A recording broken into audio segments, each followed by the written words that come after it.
ألف لام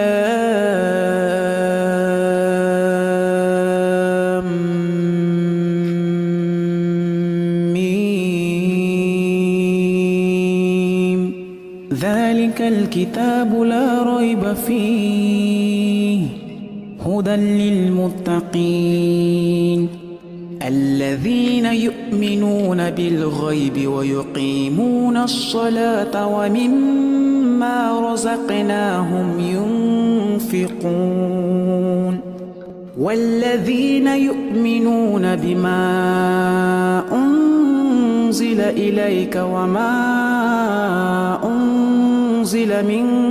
قبلك وبالآخرة هم يوقنون أولئك على هدى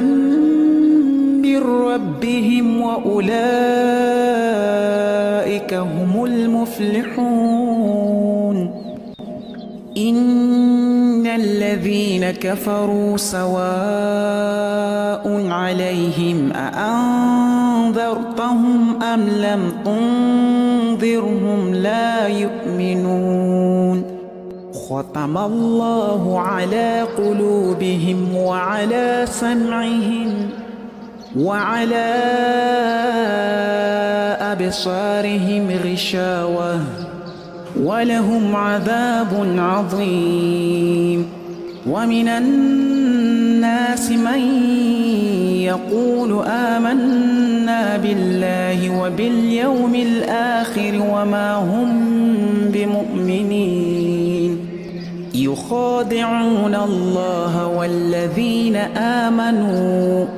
وما يخدعون إلا أنفسهم وما يشعرون في قلوبهم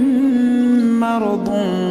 فزادهم الله مرضا ولهم عذاب أليم بما كانوا يكذبون